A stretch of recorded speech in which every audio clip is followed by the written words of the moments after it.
Tento príbeh hovorí o čase, o smrti a o čarovných rozhodnutiach, ktoré menia nielen svet, ale aj srdce človeka. Je to príbeh nesmrteľného čarodejníka Charlesa Offu, ktorého najväčšou výzvou nebola moc, ale strata tých, ktorých miloval. Pripravte sa vstúpiť do sveta, kde hodiny nikdy nezastavujú, ale každý ich úder prináša nové otázky. Rozhlasovú hru Posledné tykanie vytvoril tým RTV Staničná. Napísal Andrej Komariáši. Účinkujú Andrej Komariáši, Richard Harbiliak a Nina Kováčová.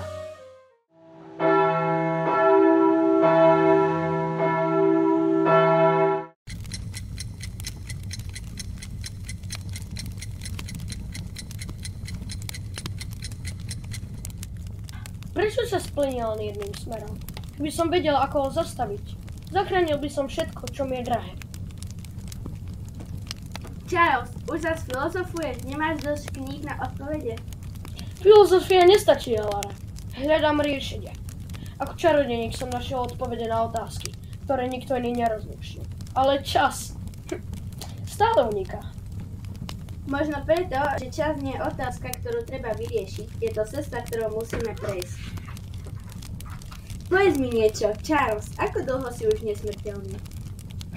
Niekoľko storočí, ale nie som si istý, či je to dar alebo kliatba. Možno ani jedno, možno je to len skúška a odpoveď nájdeš až vtedy, keď príjmeš takú, aká je. Pozri na tieto kvety, Charles. Každý z nich kvitne len krátko, ale počas toho okamihu sú nádherné. A potom zvednú. Ale ich krása zostane v našej pamäti. To je dôvod, prečo ich obdivujeme. Čo keď pamäť nestačí? Čo keď nie som pripravený zabudnúť? Charles, ty nezabudneš. Spomienky sú väčšie rovnako ako ty. Ale to, čo máme teraz, je viac ako spomienka. Je to prítomnosť. Pamätáš si, Lara, keď sme prvýkrát spolu sledovali hviezdy? Ako by som mohla zabudnúť? Bola som mladá a ty si mi rozprával o každej konštelácii. Teraz sa zdá, ako by to bolo včera. A predsa, pre teba je to celý život. A bol to krásny život, Charles.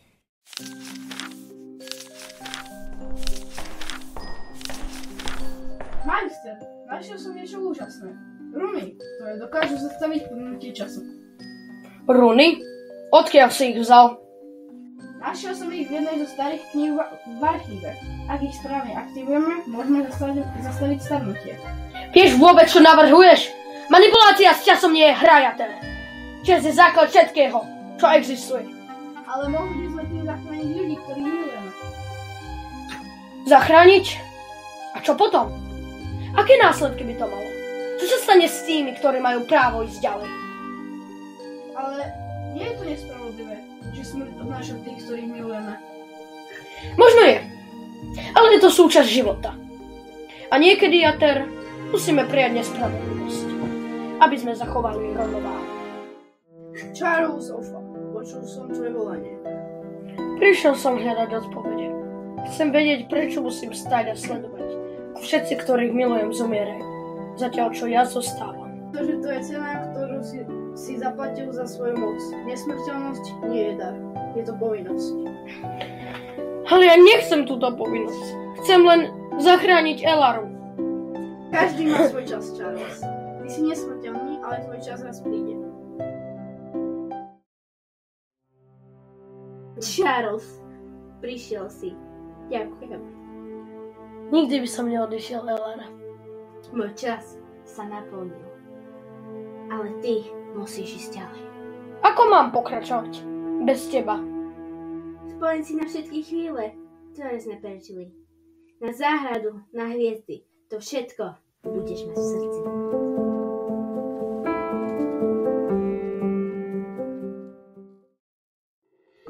Charles Offa, prišiel som pre jej dušu.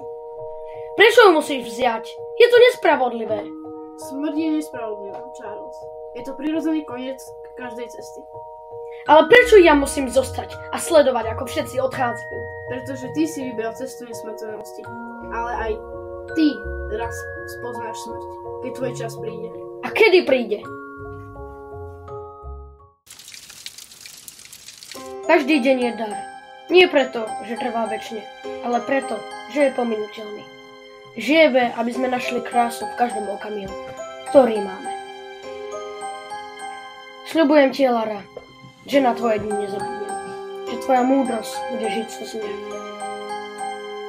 Čas plynie a budem kráčať spolu s ním.